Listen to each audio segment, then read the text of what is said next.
Buonasera ragazzi, bentornati alla AOS Night, bentornato io anche, vi sono mancato un paio di settimane per impegni importanti, come potete vedere, e come avete visto sicuramente, e come potete vedere anche questa sera non siamo soli, perché siamo qui con un grandissimo ospite che vi abbiamo anticipato, ormai un amico, devo dire, che è grandissimo giocatore, insomma, e che ci ha fatto l'onore di essere qui con noi questa sera, quindi benvenuto Darren, welcome Darren to the show. Thank you for being here. You said nice things then, yeah? Yeah, of course. I was like, I was saying, oh yeah, you've been graceful enough to join us tonight, so Oh, thank you. really happy to have you here. Humbled to have been asked. Humbled to have been asked. Thank you. Yeah. So, And as you understand, this night the first hour of our show will be in English. Then around 10 p.m., the good Darren go on by his family, and we will be back to Italian. Yeah, sorry, my Italian's terrible. My English too, so no problem. It's wonderful. Yeah. So I have to say, when I made the announcement, there was a lot of excitement around you being here. So I'm sure it's gonna be yeah. I'm sure it's gonna be a good one. And I have to say, it's actually the third time you come back to the channel for me because I interviewed you once, and then you were here with Tom as well for Words in Milan, and then now it's the third time. So you're probably the most returning guest I ever had on the channel. Oh, you poor thing. Come on. I've been blessed enough, let's say. No, I'm happy to come on. I love talking Warhams. I like talking Warhams with you. It's fantastic. Thank you. Yeah. So we have the first question for you actually in the chat. So Maurizio in the chat is actually one of the guys behind our biggest Val Report channel in Italy, which is called Agile Balzo, which is basically the translation in Italian for Skitter Leap, the Skaven spell. Yeah.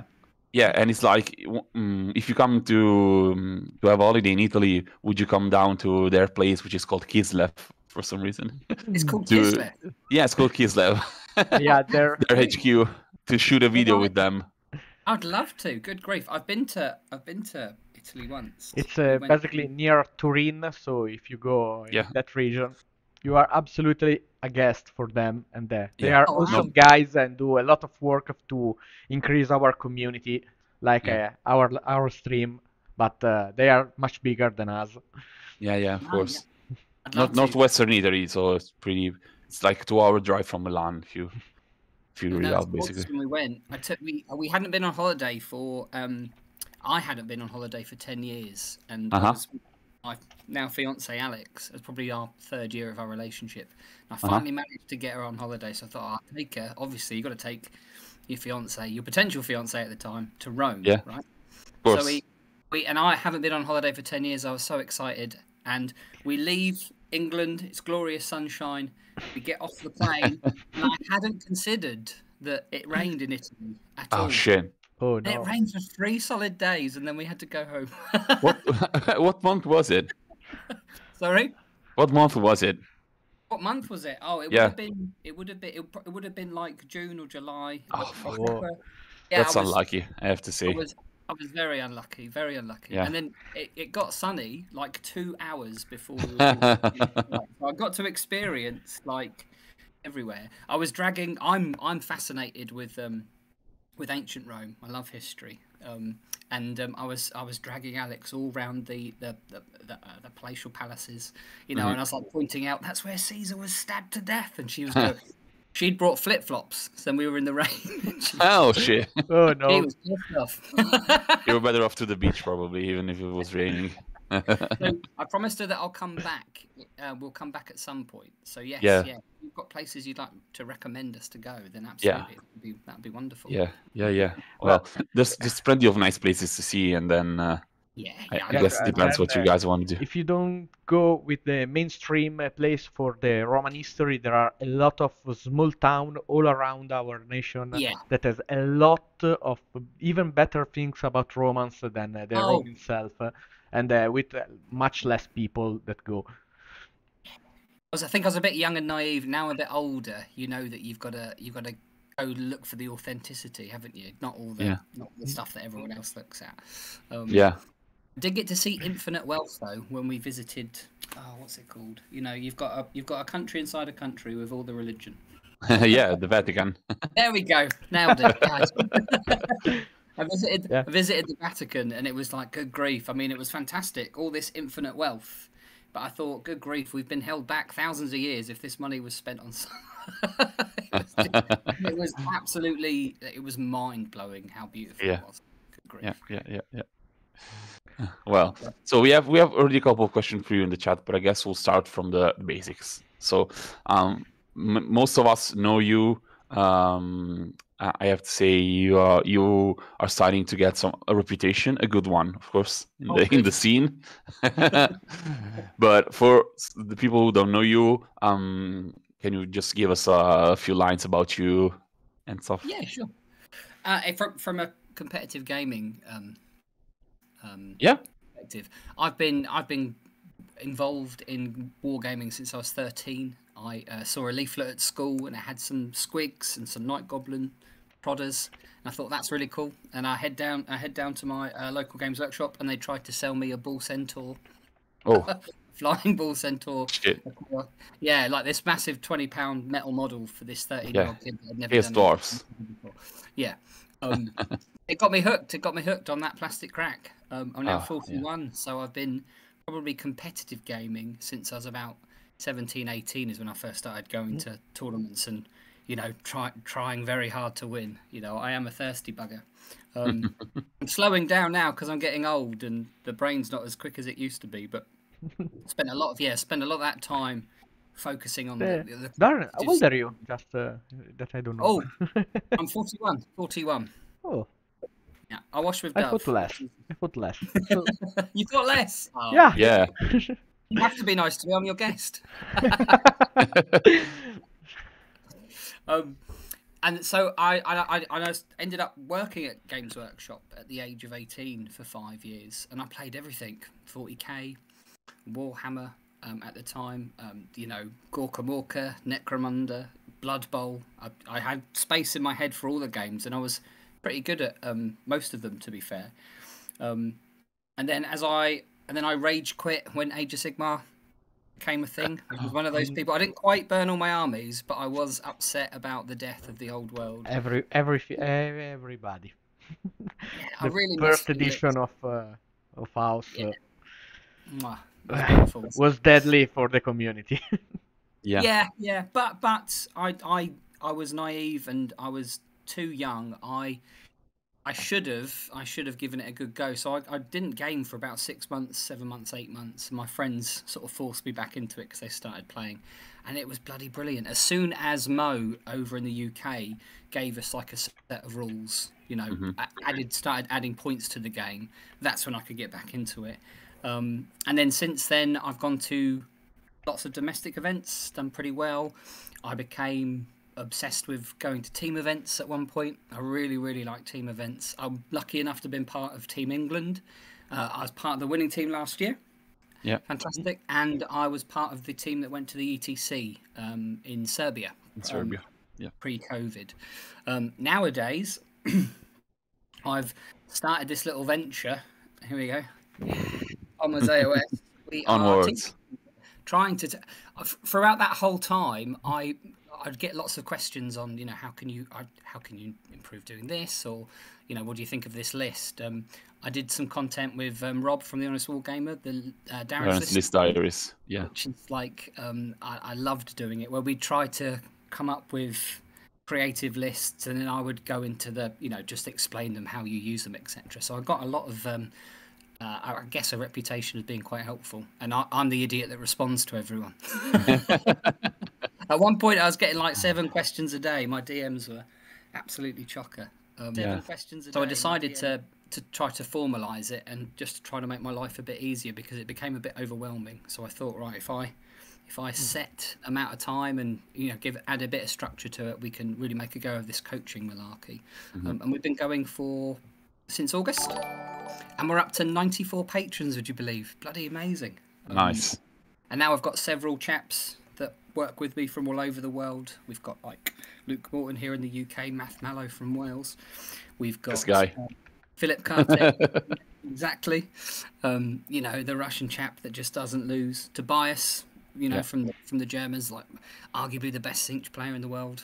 We've got an absolute wealth of talent. Nathan Watson, the vice captain of Scotland this year. So, yeah, we're doing our very best to, you know, a rising tide lifts all the ships, so to speak. And hopefully that you can see that from people's efforts at Worlds. We've got a few patrons that attended, and their results were, fantastic. Really. One's right here. Yeah. Oh, bless you. Yeah, exactly. So yeah, sorry, that was probably a bit longer than you asked for. No, you touched a very important point. That is the fact that being a personality and being a successful player, it's understandable that you get a lot of DMs and questions and messages and stuff. But that's something you said in one of the episodes of Miscast. By the way, I should have shared that. Yeah, well, that's a nice segue because people go and follow Miscast, the podcast that Darren does with Alex and Owen Jackson. Really nice one. Probably my favorite podcast at this moment. Oh, you too. Yeah. And then you said this thing that was really, I think, honest, because you said most of my time is involved in this stuff, but I don't really get anything in back from it, besides obviously being thanked, being people being thankful and stuff. But it's not enough, I guess, because you put a lot of time and effort in it. So it was the best idea, I think, to go and make it something official, something professional, basically. So it was, I think, I had a couple of friends that were concerned at how much time and energy I put into it, and they said that you need to value your time. Basically, I'm not the most confident of chaps. I'm not. You know, I'm often quite self-deprecating, or at least I've been told that I am. So I've got a couple of friends that really wanted me to start getting something out of it, other than because I was putting like 4 or 5 hours a day into getting back to people. Yeah. It's a lot. Yeah, it's a lot. That's like almost a work. So yeah. Well, it is. Yeah, it's like a part-time job. Full-time job. I feel really bad if I couldn't get back to someone. I'd feel really anxious, or sometimes worse still, I'd have so many DMs that I'd miss someone, and then like 2 months later, I'd be going through and I'd be like, oh, I never got back to that person. I really hate that. So, well, being somebody that works with his time, or his time picks his job, I have to say I agree with what you're just saying. It's definitely the right call. Yeah, right. Yeah. So if somebody is interested in English quality coaching, you can find Darren and a bunch of amazing coaches onto Onwards. I will link the Patreon in the chat just so people can check it out. So I have to say, first person experience, really awesome. Bunch of good players, good people, nice chat and everything. So feel free to check it out. Thank you. Nice. So as you can see, guys, Darren has a bunch of experience in his back of every sort. We have a couple of questions, maybe. Yes, we have a couple of questions. Yes, Dibia asks, in your opinion, which are the first steps that player usually skip when build a competitive list? Basically, he's asking the common errors and mistakes that people do on list building. Oh, that's a good question. It depends what type of list builder you are. So if you are, one of the errors that a lot of people make is obviously net listing. It's really a good idea if you're like copying someone's list, and I've got no problem with people that net list, by the way. I thoroughly encourage it and endorse it, but you have to understand how the list plays and how it relates to you and your personality. So if you're a proactive player, if you like asking the questions, if you like throwing all your models forward, then there's no good taking a net list that you've seen that's been very successful that's a castle build. Because even if you know how to castle and you play with it as a castle build, but your personality really wants you to go, there's this disparity, there's this argument in your soul. So I think if you are going to emulate what other what other successful builds are doing, then at least make some real effort to understand how to use it. Get in touch with the author, like give them that respect as well. You know, if you're going to emulate someone else, let people know. Don't say it's your own idea. That's very, very naughty. But get in touch with them. Most geeks love talking about Warhammer. They love explaining their lists. Yeah, that's my experience anyway. If I haven't understood something in a list, I'll just simply get in touch with the person that's running it. So I think that's not specific to list building, but I think that's an important point, or that's a very, very common mistake. If you're going to emulate people, you get in touch with them, you know, before you. Thank you. It's a word that I'm doing for about 1 year. That in Italy we have a lot of people that just copy and paste lists, and maybe they don't even know how to play them. So they ask how that list that do maybe in England do 5-0 and I do 1-4. What? Yes. Yeah, exactly. It's really common if you're so. But another common list building mistake as well. Even if you're going to create your own, you have to understand yourself, and you've got to know your limits and your boundaries. I'll give you an example. I'm aging now, so I feel slower at the table. Okay, you laugh, and everyone else I speak to laughs about this, but I know that 5 years ago, 6 years ago, I could walk up to the table, my opponent would explain their army, and I'd already know how they were going to deploy and where we were going to be in turn 3, you know, or at least I'd have a really good idea. I was pretty good at being able to imagine the board state further and further away. I can't do that as well or as accurately or as far into the future as I used to be able to do. I can't... And I think at any point within a tournament or a game, there's a bit where you'll get some decision fatigue. Your brain will start to sort of close down, and it's all these little interactions and all these little movements. They all build up. They don't feel like a lot at the time, but every time you pick up a dice. So if you're using zombies, for example, that could be 200 dice at a time. And every time you've got to sift out those 5s, then you've got to pick them all up again and do it again. You've got to make 200 individual decisions when you're moving your models about. That all has a very, very little effect on this point where your brain gets overwhelmed, or at least it does for me. And over a tournament as well, you've got 5 games. So game 1, your decision fatigue might be this big. Game 2, it might be this big. Game 3, it might be this big. You know, game 4, you've had some rest, and by game 5, your red might have been gone. So you need to understand your boundaries. So how that relates to me is I can no longer use very, very complicated builds that I love. I really love them. I love Khorne, but I'm selling my Immortal Khorne because they're too techie for me. Yeah, so too many decisions. There's too many variables. I'm too old. I used at the Hans GT recently a list of Fire Slayers, and it had 26 models. Jeremy's list, right? It was, it's a list very much, this is what I'm talking about by giving people credit. Very much Jeremy beat me with this list in the United States. I prefer the Prime over Gotrek, so I made a slight adjustment. And it was also relevant to the pack. And I'll get onto that as well, actually. That's another good point. Yeah.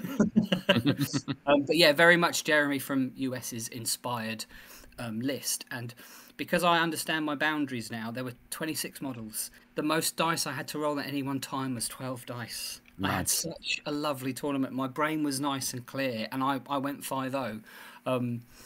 So, and that's designing a list specifically for me. The other thing you can do as well, if you want some real list advice, we live in an age where we know so much information before we go to the event. Quite often we know the missions that are being played. Sometimes we even know the order they're being played in. We know the people that are going.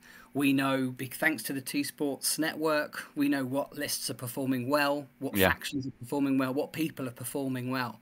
Okay, so if you're going to design a list, I now design my lists specific to the events that I plan to go to.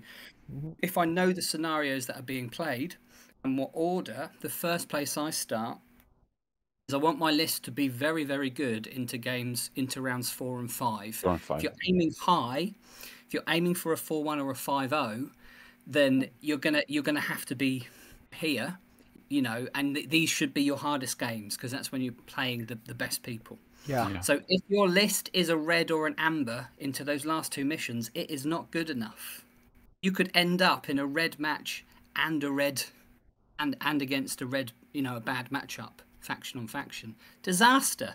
So you can plan for that. You make sure that your list is absolutely green to both these missions. You can take it a step further as well. You can predict what armies you might be facing towards the end. For example, at the moment, you'd probably expect to be fighting OBR or KO in the later ones because there's Gits maybe even. Yeah, of course, Gits. So if you can try and make sure that your list, when you tech your list out, so what I mean by that is number of drops, artifacts, sub-factions, etc. Make sure that they are geared towards being very good here. So that's my. I could talk about Darren, is just about that. It's common in England to know before the close of the lists all the scenarios, all the missions. Because here in Italy, often happen that we send all our list, and just 3 or 4 days before the event, we know the missions, but we already sent the lists. Because it's very very interesting that point. It's pack dependent. It's pack dependent. So that is an example of the sort of thing you should be considering. If you don't know the missions, that's fine. You can then think to yourself, well, you can still think, what are the armies that I'm likely to come up against? Now you can't design your list to cover all bases. Like that's an impossibility. But there's a couple of things that you can do to try and avoid the armies that you're not particularly good at. Take, for example, when Legions of the First Prince was relevant. That's an army that wins very well, had a very high win rate, but it doesn't win big. It's a control build. It only wins by 2 or 3 points most of the time, right? So you know that if your army's bad against Legion of the First Prince, if you really aim to get a big 20-0 at the beginning of the event, you won't have to. You shouldn't have to fight them throughout the entire event. The reverse works if you are a control build and you're not very good into an army that's very good at getting 20-0s. So let's say Seraphon at their peak, then you can control the pace of the game. Then make sure that you win and then you'll avoid playing Seraphon, throughout the rest of the event. So there's lots of. You can even go so far as to build that into your lists. You can take grand strategies that you can choose not to do. So that say take what's theirs. So you have a little nose around and you think to yourself, well, all the Seraphon players in this room have all got 20-0s. I don't want a 20-0. I'm not going to put any of my units in my opponent's deployment. So you can. Yeah. This requires a bit of tournament strategy. That's a bit of submarining, I guess, right? These are all things that you can be considering when you list build. Every decision counts. Yeah, I love when I maybe I do the same things, and like in last today's tournament, I go with a Living City list and they start the first match. I won 13-7, so I say, okay, now I can avoid all the Caradron Gits. Second match, Gits. Done! The only Gits that didn't do 20-0. You can't control everything. No, you still sure. Right decision. That's what you have to understand. It's like playing, poker, and someone hits the card they need on the river. You play for the odds basically. You had your money in good, brother. You had your money. I think it's a good point you're making, and Nico in the chat also pointed out something that totally gets inside this sort of argument, because he was asking about your three Basti list from Prague, right? And I think this also translates nicely into the team's environment, even maybe more so than it does in singles, because the odds are much smaller than in singles, and you can control them way more than in singles. So the idea that you listed, I remember the explanation you gave with Alex on the podcast was like, so there's a bunch of dragons going around, they're the big meta problem to solve. So what can I do to solve them? And then you started thinking about For example, the what was it? The pre-game move battalion, yeah. And then the mortal wounds of the snake basties, which had a lot of value but not many points in them. And they just went straight through the heavy armor of dragons at the time. And then zoning out Croak with the pre-game move, and then it was all this sort of counter meta idea basically, and it worked amazingly. We all know how it did. Yeah, I didn't lose a game that season with that. Yeah, exactly. So we can say it was definitely definitely a success. Importantly as well, it was good in the mirror. So at the time, Croak wasn't particularly popular. It was when he changed from one scroll to another. And I think he'd lost a bit of his reliability. My memory's going a little bit, but he wasn't very popular at all. But I thought, well, if I take Croak and I'm in the mirror, I have more casts, and I've got that +1 to cast, so I'm up. And also, importantly, I've got 4 unbinds that match the opponent, so I can outcast my opponent, I can out-unbind my opponent, which means I can out-summon my opponent. You know, and then with the Snake Basties. So there's a pre-game move.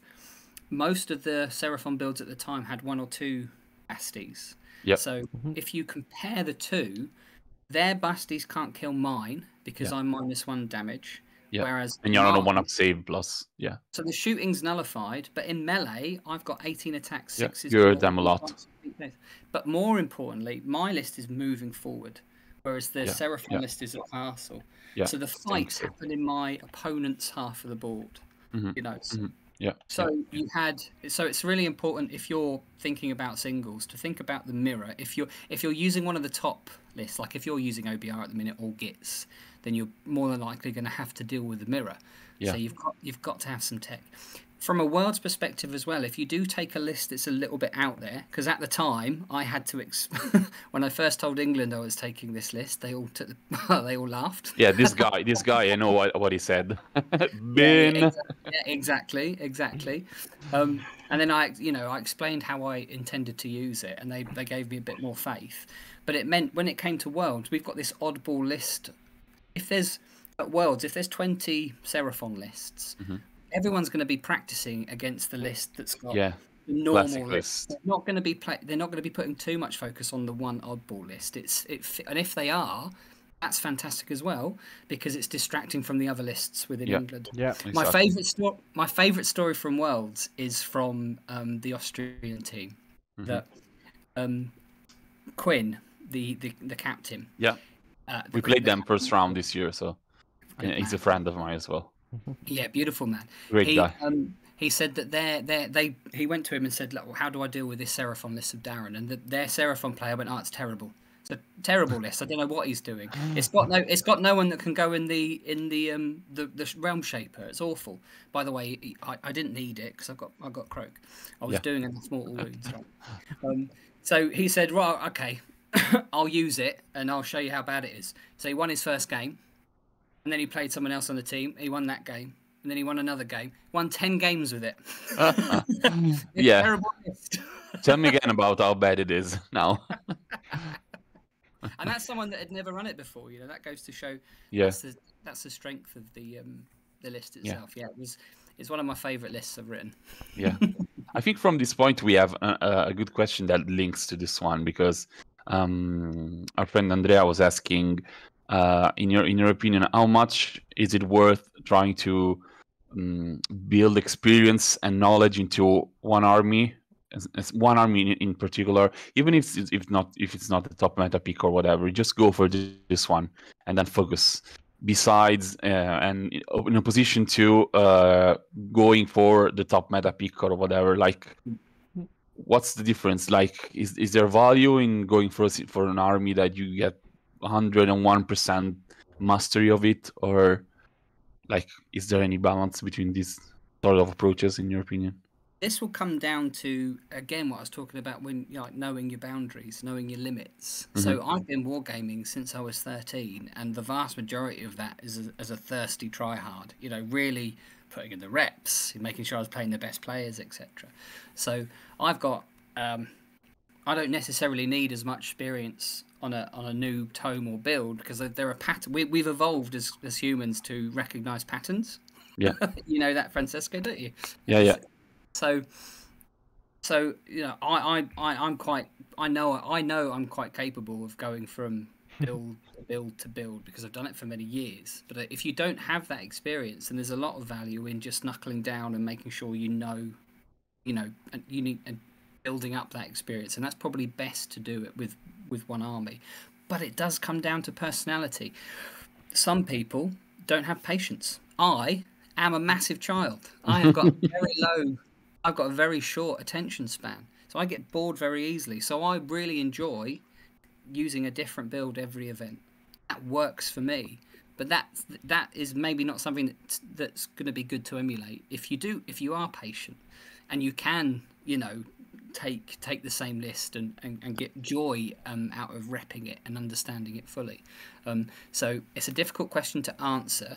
I would have to know more about the person that asked. Yeah, of course. Like general, I can give a bit of knowledge in this because it's sort of my experience with Nighthaunt was about this because Nighthaunt wasn't the top army I think ever, but even in this GHB they were a good pick I think, but still middle of the pack kind of. So I think it was my pick among my armies I owned. I was thinking it was the one that could adapt the best to this current GHB or almost this past GHB now. And then I went hard on it and then tried to, as you know, we talked about it a bunch, try to refine the list, try to find more iterations, add even more games as much as possible. And then at Worlds, as we discussed also with Andrea after it and even during it, it paid off a lot because I did good, probably good enough. I'd say I could have done better, but I did good enough with an army that was very mid-tier. But I think my experience into it played a big role. So, as you say, it's very context dependent, but at the same time, I think it works for you. That approach works for you, yeah. Because I'm patient, for example, in this sort of stuff, and I also like to be the special snowflake, right? And try to go over the off meta pick sometimes. Me the same. I do the same, but usually play. I'm known in Italy because I play only Cities of Sigmar in every city with everything on it. And maybe now it's very hard, but I'm so happy that the new Battle Tome is going out. But for the same reason, I think the best compliment I receive at the tournament is when my opponent come look at my list and say, "Okay, now explain it to me, but because I really don't know idea what it does. What is it this unit?" That's amazing. And there's lots of value in that as well. But that is a genuine way to play. It's no good them understanding it after they've been beat. Yeah, because you can explain all the things of the list, but obviously they cannot see all the combo or the things that your list can do if is not play a lot. Yeah.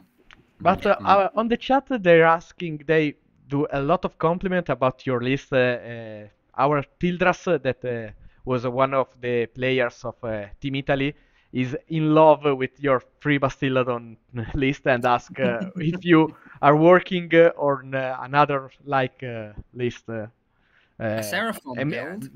No, not Seraphon, but another amazing list like that. I've got. You can talk about, obviously, right? I talk about all lists. Don't worry, okay. They're all out there. They all get stolen. They're all Luke Morton's lists in the end. They're all Luke's lists anyways, so it's fine. I'm working. I was working on just at the end, and I'm going to the Warhammer World Team event in a week's time. And the list that I wanted to run was Living City, so you'll be pleased. And it was going to be 2 of the Hero Luminarchs, 2 of the normal Luminarchs. It was going to be a Celestant Prime, an Allied Navigator, then a Vex, and then a Heralder. And then it was going to be Flagellant, so you can get a nice, easy battle tactic. Yeah, the only reason to play that. Exactly, yeah, just wang them out there. 2 units of the Free Guard, because they've got banners, and there's 110 points. And I was thinking to myself, I really rate the the Cold One Knights. They've got Ah, 110 you points are with the biggest fan of Cold War Knights right here in the live show. Amber is the biggest fan. Great little value unit. And Yeah. I like them because in Living City they can come on with +1 to charge, which is quite nice. And they do a surprising amount actually on the charge. But They tie a also, bunch, I guess, as well. Right? Exactly. I also like the thought of a 5-tree revenant zipping about as well. So so that's and I think that would have been very, very good into KO, for example, because half your army's off the board. Most KO lists are 6 drops plus.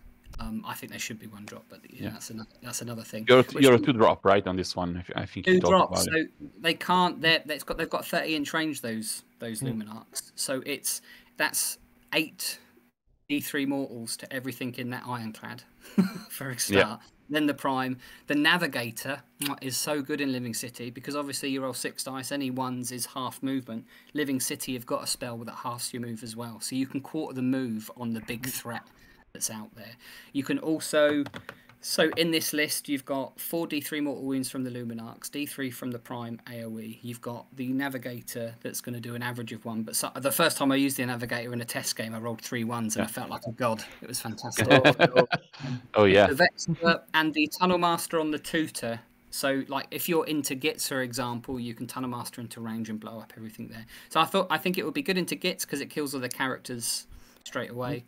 It'll be good into KO because it kills the guy that owns the bridge. It really fucks up you'll do a number on the ironclad. It's dead in a couple of turns. Yeah. So I was really looking forward to running that. I've ended up though with I'm just putting the finishing touches to it now. A list that I really enjoy is the ghouls in Flesh Eater Courts. Oh yeah. With the new Nagash scroll for several reasons. So we've got a command ability that if a unit dies on a 4+ once per phase, a whole unit comes back. So I've got 2 units of 30 ghouls, a unit of 10, Nagash, an Arc Regent, and the little champion dude for 70 points that runs around them. Nagash has got in his scroll, if a unit's died on a 3+, half the unit comes back, but you can't then bring that unit back. But when that original 30+ unit on a 4+ comes back, it's a new identical unit. So when that dies, that can then come back through Nagash. So it's infinite points. It's Nagash recycled ghouls list, basically. Exactly, but it gets even better because there's a new Warcry unit for Flesh Eater Courts, which is got the Surf keyword. Go check it out. It's the Royal Beast Hunters. Okay, they're 115 points rather than 80. The Warcry points. guys. They've got an aura where they turn off monstrous actions. They've got this thing where if there's a injured monster near them, they move quicker. They've got the champion's got 3 wounds, and then they've got 2 chaps that have got 2 wounds, and all 3 of those models have got a really good melee output. So when Nagash you can summon 20 of them rather than a normal 20 ghouls with the Arc Regent. Then when they die, on a 4+ 20 come back, but on a 3+ 10 come back from Nagash. And I just think they're value. If you consider the Arc Regent's like 240 points, and it summons a unit that's 230 points, so essentially he costs 10 points. It's the pound the best unit in the game at the moment. It's fucking fantastic. And then you've got you've not just got the recursion from like whole units coming back. We've got a heroic action that on average brings 5 ghouls back. We've got the little crypt, the little 70-point chap on average brings 5 back. We've got the Chalice, which is a Flesh Eater Court's endless spell that you put down, and if stuff dies around it, you put a thing on it. At the end of the phase, you roll dice and chaps come back. You've obviously got Rally. You've got Nagash brings 3 back to each summonable unit within 24 inches. You've got you've got a lot of recursion in that army. You guess what? Don't worry. You've got a fuck ton of recursion in that army, even if you don't manage to roll those 4+. And now we've seen the new General's Handbook leaks, haven't we? Or the Warhammer community. Yeah. Now we've got a way of getting Rend 3 on those ghouls. Yeah, right. That was the next question. The spoilers of today. About that spell is amazing. Oh my god, that spell! Yeah, because that's what Age of Sigmar needed, more output. Yeah, right. AO Tome taught us that we needed more output, didn't it? Jesus Christ. Yes, it's all this next GHB is going to be mad. But that's why I think this list is potentially going to have legs in the new GHB, because obviously Nagash has got infinite unbinds at +3. So hopefully he's going to be able to stop other people's thingies. And those ghouls, they can get 180 attacks and they can attack twice. And now if you make them Ren 3, they kill the fucking world. Wow.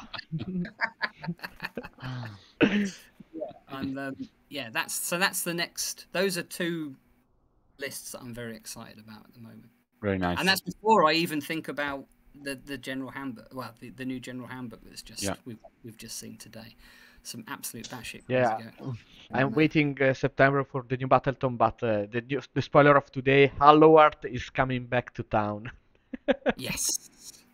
Yeah, definitely, absolutely.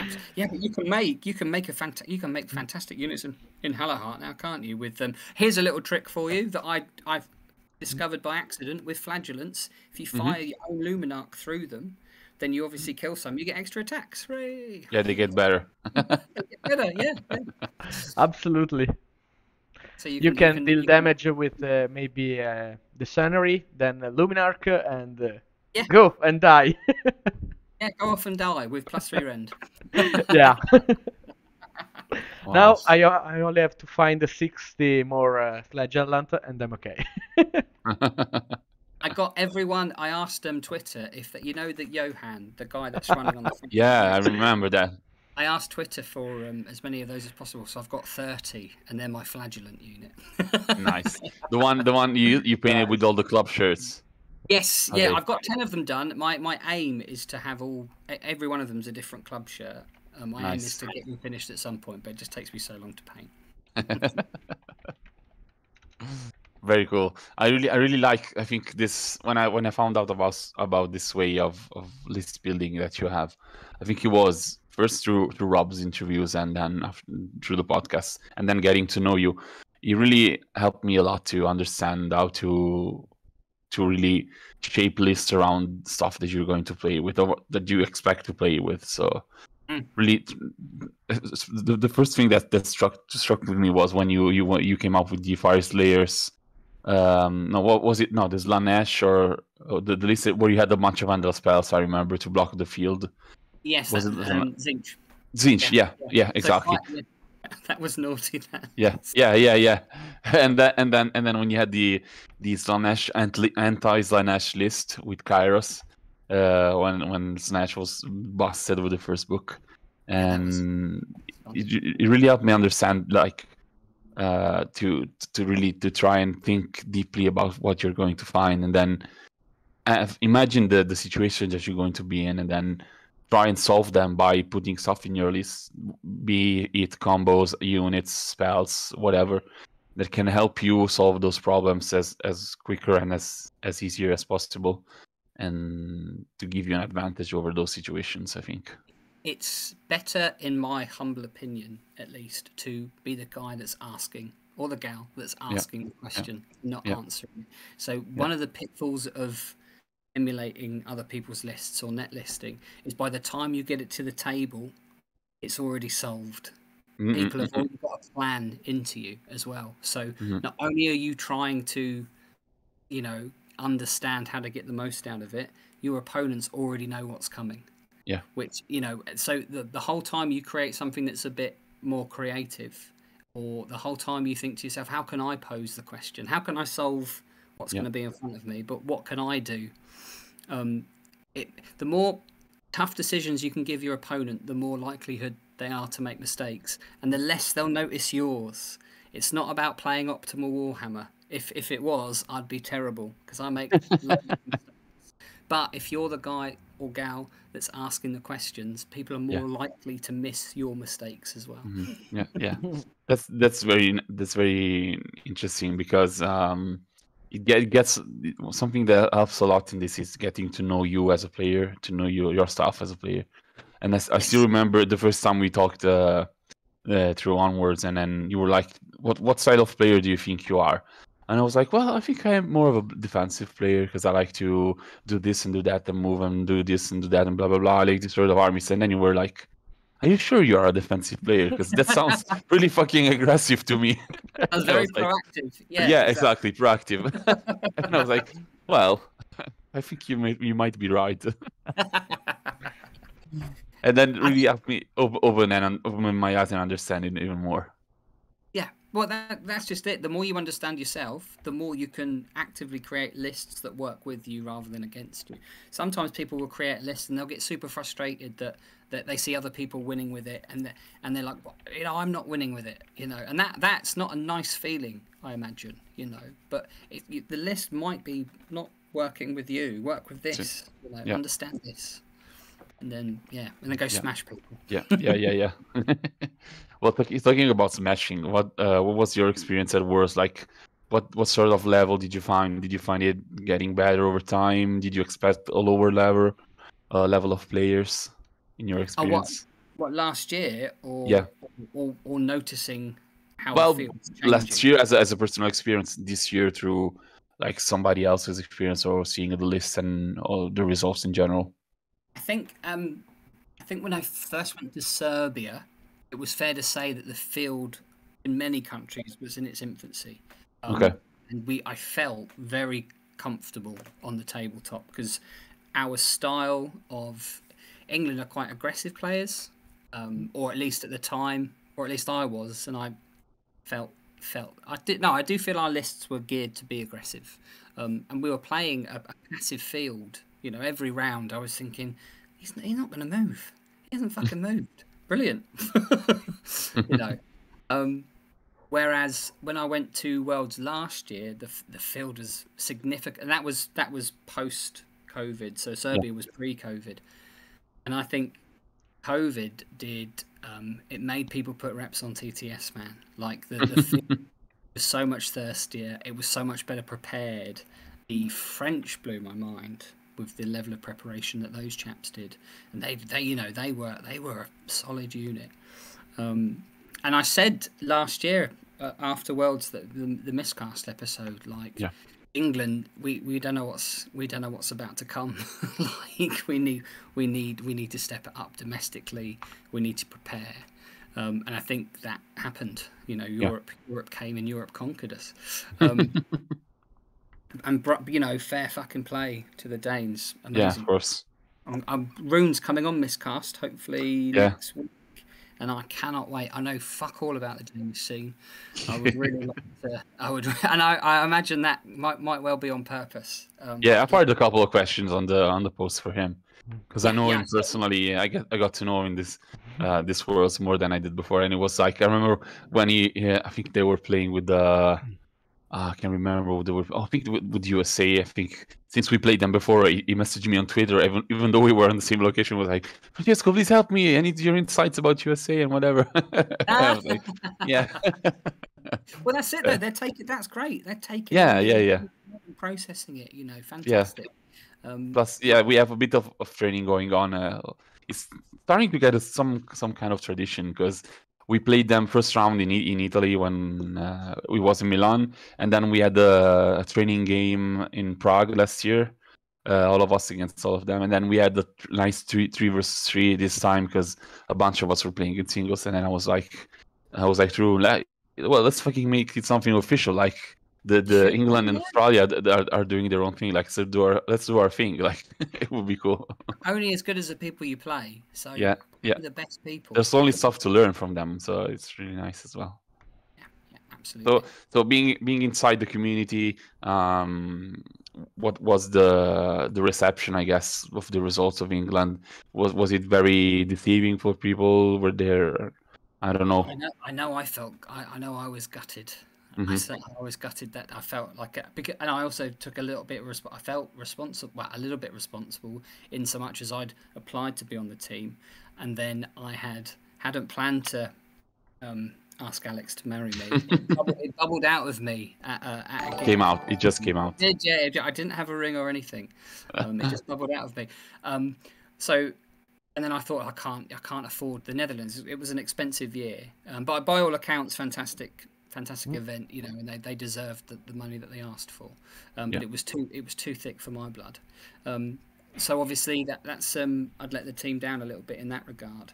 And I know that the chaps, they felt really really gutted themselves, you know, and good because they're competitive people. They were there to win, and that, you know, that at the time, you know, really took their chances away from them. I'm really super proud of them how they responded though, to come back and to third, you know, after being at the top for so long. Yeah. And then, they did came down a bunch in the overall, so they did come back in the last day, so it was nice. Yeah, they had to dig deep. That's a testament to their character, I think. So I was proud by the end. It was a roller coaster of emotions, and we were like in the chat, we were like, we can still do it. Yeah, let's say we allowed you to go and grab third place, okay? Because you played the last round against us, so it's all thanks to us. But I think they take a lot of responsibility for it as well. I think. Yeah, I can imagine the pressure. After all, they'll tell you they don't feel that they were prepared enough compared to other nations. You know, they've seen the level that's required now, and they're thirsty. There'll be some reps being had from the English boys, no doubt. Absolutely. Yeah, they want to come back stronger next year, and that's great, isn't it? I think that drives. You know, if you're always at the top, you're never driven to get better. It's always better to have something to chase. And we've been the chased for a little while, so it's great. It's actually really good for the international scene. And I had a bit of an epiphany. I felt bad for the lads, and then I tried to remember, or I tried to imagine how good the Danish must have felt winning that round. They must have been I imagine they were fucking thrilled. And that made me feel a bit better. I was like, oh, there is some balance out there in the world. There are other people that are feeling joy. It's not just about us, is it? Yeah. It was cool. Like, I can say from a personal perspective, even like we lost you to England last round, but it was very narrower than we lost in Prague. So yeah, that was we were very happy overall because it was like I think it was under the hundreds, so less big than it seemed. It's improved, haven't they, from the previous year? Yeah. May I ask what do you think was the main driver of that? Why do you think you've managed to improve? I think that the biggest thing was we are starting to become a real team, because I was thinking about this today actually, because in Milan we actually were a non-team basically, because it was just a bunch of people playing together. Then with Andrea, our current captain, stepped in. He is, I think that to the moment, he is the best player we have in Italy. So with him being in charge, we feel a lot more confident, a lot stronger, and then makes a difference, doesn't it? Confidence. Yeah. And then it's great at coordinating everybody, even though we spend hours and hours on the phone with him talking, because he likes talking, doesn't like texting. So we still talk on the phone. The fact is not that he doesn't like. He cannot use chat, WhatsApp, or internet. We make fun of him because we say he's a boomer. I'm a boomer. But yeah, well, actually, yes, the big thing was this, and then getting experience as well, because of this team, I think 5 of us were still on the Prague team. And then of these 5, I think I was coaching in Milan, but then 3 other guys were playing. So there's some bunch of experience building. I can say on a personal level, Onwards helped a bunch. And then this was my most successful year as a single player as well, because I'm getting more experience, and I feel stronger by the time. So I think, and also this was a year where team events boomed in Italy. We had 0 team events by now, and then this year we had, I think, I want to say like at least 3 or 4 events, like right? 3 events, 2 trials, and 1 event in Udine, right? Aren't they the best? Yeah. Aren't they the best? Yes, they are the best. Totally the best. They're the best. So are trying people to get make excited. 2 events at year, more 2 trials, so 4 events for teams that they're amazing.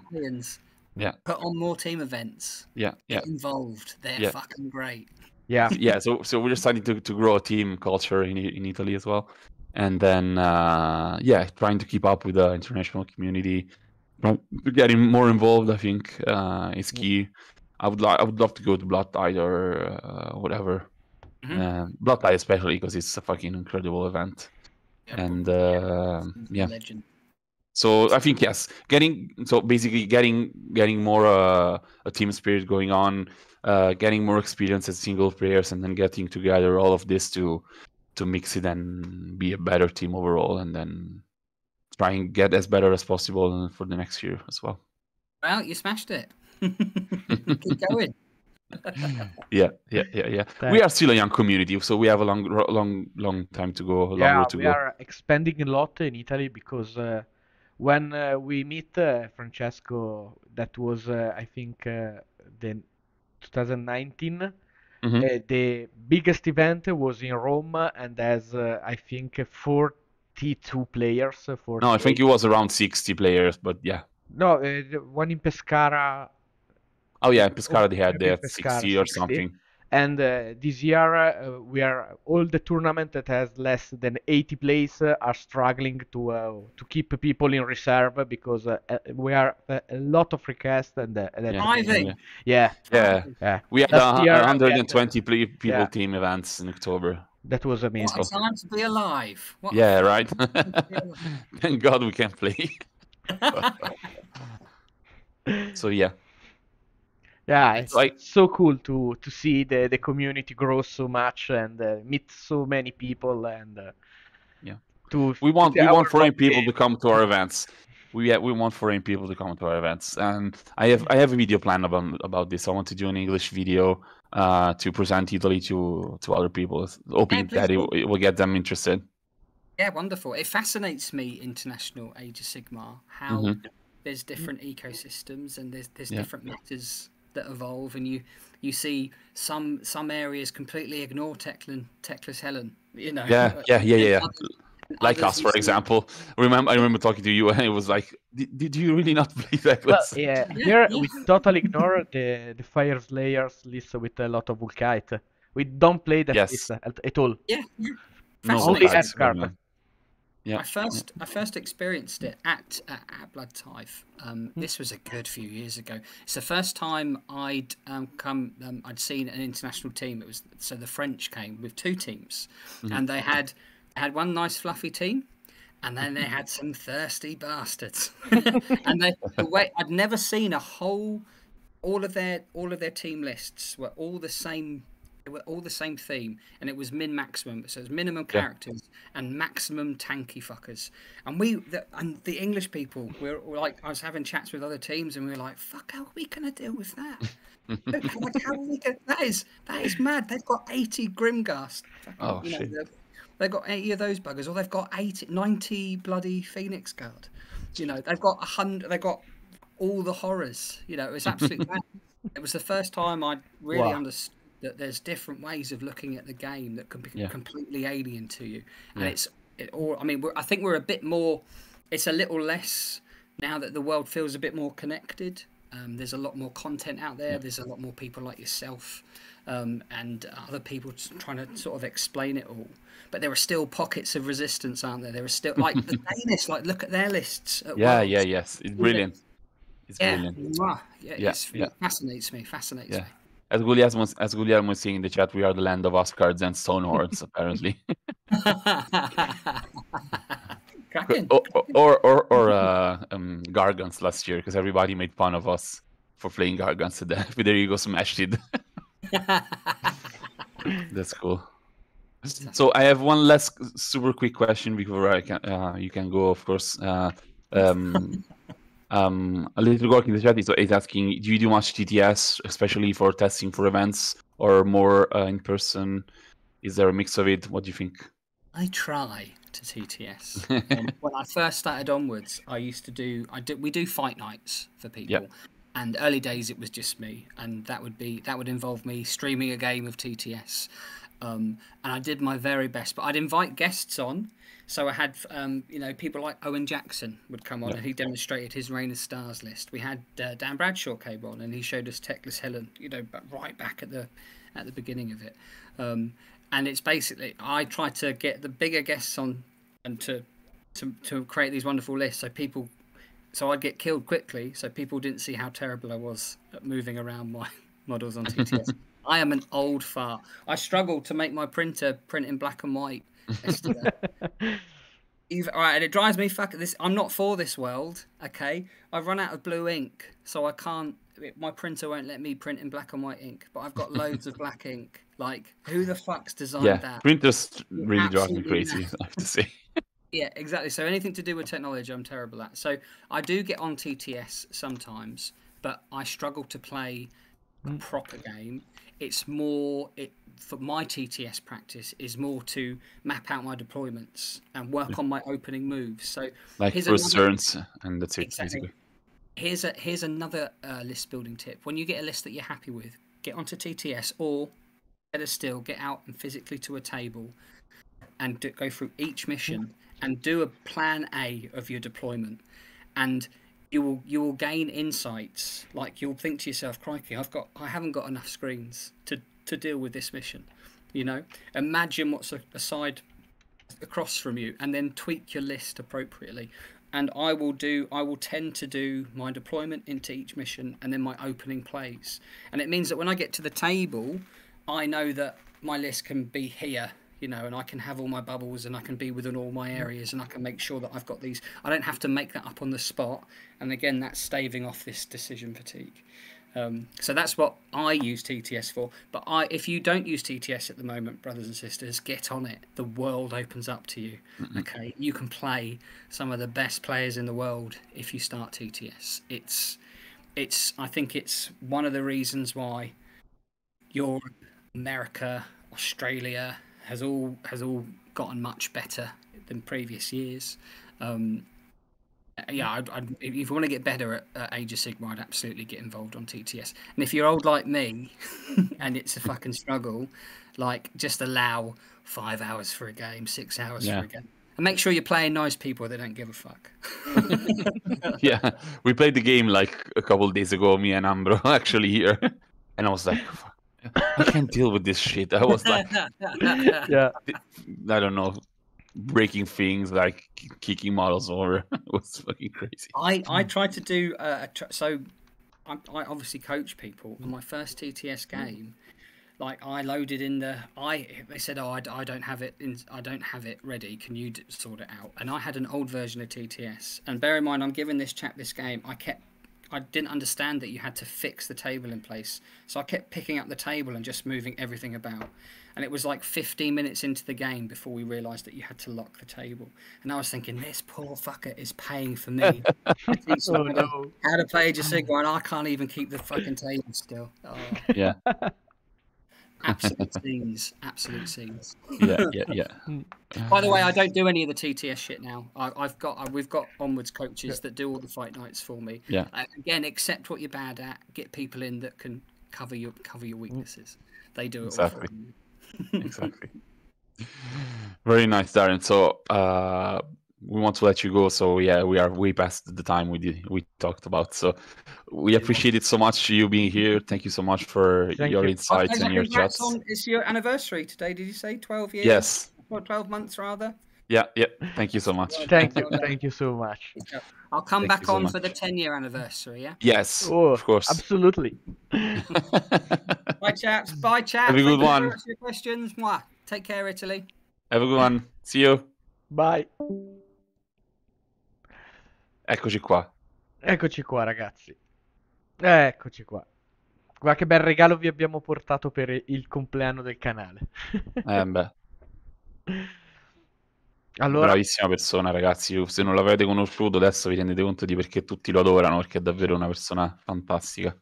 sì, no, è super disponibile, ma me lo ricordo anche al mondiale. Super gentile, super. Ti whippa però col sorriso. Esatto. Maledetto. No, mi è piaciuto molto tutta la serie di ragionamenti che ha fatto anche su come prepararsi a un torneo, listare. Il ragionamento listare sulla quarta e quinta missione mi è piaciuto troppo. Bah, me lo tanto. Hai visto? Fantastico. Sì, Aspi, puoi imparare solo da lui sullo slalom, ma puoi migliorare ancora le tue doti da slalomatore. Che poi quello che dice lui ha proprio senso in realtà, nel senso che se tu Esatto. ci pensi è proprio vero alla fine, cioè puoi fare dei calcoli di quel tipo lì e ti cambiano il torneo da così così alla fine, insomma, quindi secondo me ha dato un sacco di tips molto interessanti, quindi Sì, spero che vi saranno utili poi per le vostre liste, per i vostri tornei, insomma, e tutto questo. esatto.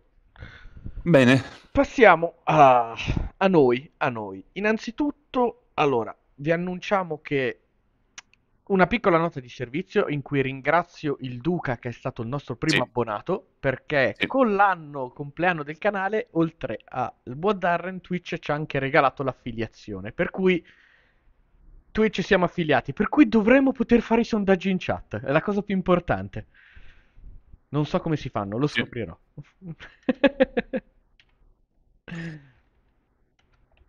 Stavo scrivendo per dare il benvenuto a Dem, le Malmule.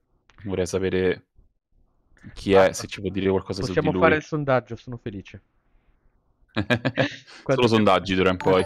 quanto abbiamo bestemmiato. E il suo il podcast si chiama Miscast, lo trovi Il su podcast si Spotify. chiama Miscast, adesso Sì. ve lo linko.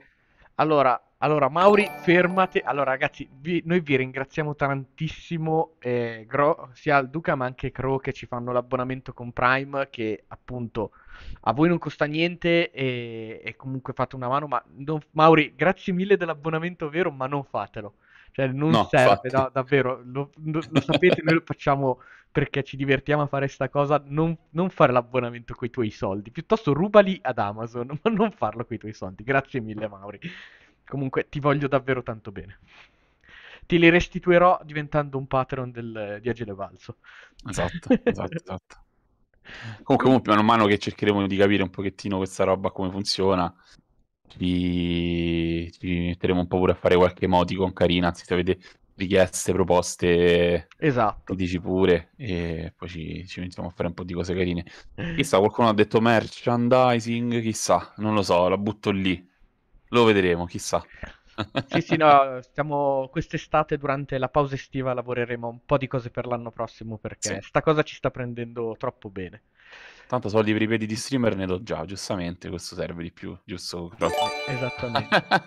E la Madonna! Eccolo qua, Eccolo eccolo Aspi. qua, eccolo Aspi, qua, a sei esagerare. esagerato, esagerato Aspi. Ti mando tutte le foto di piedi che vuoi adesso.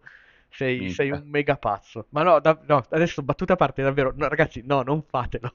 Non serve. Pezzi di Fermi. merda, basta. Fermi. Si fermi per carità. Madonna. Grazie mille, Aspi. Sei un grande. Fotopiedi ad Aspi, ragazzi, per Esatto, ringraziarlo, ricordate. esatto. Fotopiedi. Sono stati i calzini che ti ho regalato sono stati i calzini più costosi. Live in piscina nudi quando vi pare, basta che me lo dite, ci prepariamo. Sì, ma Duca, alle vecchie live eravamo dei pazzi. Ma adesso, siccome sono già le 10:10, io spenderei due parole su questa cosa qua Eh sì, che è stata annunciata oggi. Che inizialmente sembrava un'immagine photoshoppata male che è girata ieri, e invece è verissima. sì, verissima. Anche perché Ambro lo sa, non l'ho potuto dire a nessuno, ma questa persona con cui avete parlato fino adesso mi aveva dato un piccolo suggerimento parlando in privato. E quindi ho avuto questo mini suggerimento sul fatto che era sui maghi, quindi devo dire che si è confermato un buon informatore. Adesso non mi minacciate per chiedergli altre cose perché già gli rompo troppo le palle regolarmente. Però, insomma, è interessante come nuovo focus. Speriamo che non si ricaschi nell'esagerazione della magia di ottava edizione, fondamentalmente, ecco, però Sì, sì, diciamo che il speriamo che potenziale si c'è. livelli un attimo il power level, anche perché adesso andiamo subito a vedere. Allora, a parte la regola che adesso non avremo più i galletti, ma avremo gli andoriani. Esatto, Antorian Locus, come si dice, che sono praticamente i maghi galletti, detto sì, esatto, in maniera brutale. Che a quanto pare potranno avere anche un bonus di qualche tipo alla magia. Adesso uno dado speciale che si potrà usare per aumentare cast, dispersione e unbind. sì, Però in caso di miscast rischia un primal miscast, qualsiasi cosa voglia dire. sì, questo non è chiaro effettivamente. Però lo Comunque, scopriremo un sicuramente nei mago prossimi giorni. diventa bicaster o tricaster a seconda, quindi molto comodo questo per Sinch che ritorna ad avere quello che aveva perso con il tomo arcano, cioè il maghetto piccolo tricaster per la battle tactic senza dover usare Kairos, Sì. ma soprattutto questa magia qua, che oggi pomeriggio ho visto esplodere WhatsApp e Telegram. Sì, esatto. C'era l'elenco di, su questa unità è forte, ma no, su questa di più, su questa ancora di più, su questa, c'era l'elenco di tutte le unità su cui sarebbe forte, e in realtà è forte su tutte, fondamentalmente. A meno che non colpite e ferite al 2 e avete rand -3 già, per il resto sarebbe fortissimo su tutto. È importante notare che è chiaramente solo su armi da mischia, quindi non sul tiro. Così come è importante sottolineare il fatto che la dicitura è chiaramente hit o wound o rand, quindi non su tutto, Sì, ma sì, su c'è quel questa. or, quindi... Esatto, e per come è scritto sembrerebbe che tirate il dado e dopo aver tirato il dado scegliete come modificarlo. Quindi sapete già, insomma, quale sarà il risultato per poi scegliere la caratteristica fondamentalmente. E non c'è un qualcosa davvero su cui questa non sarebbe abbastanza forte tendenzialmente. No, E... tutto, cioè, probabilmente molto efficace su tutto ciò che ha un profilo magari per colpire, per ferire o zero rend, ma molto molto basso, ad esempio Sì, un ferire al 5, dico a caso, sì, un colpire al 5 che te lo porta a colpire all'1, al 2, al 3. sì, esatto. Comunque, allora, E... Crow saremo ancora su Gur, anche per Sì, esatto. questo.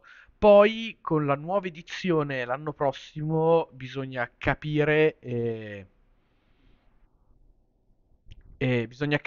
esattamente dove andremo. Comunque Luigi, no, non è quello che mi dici tu.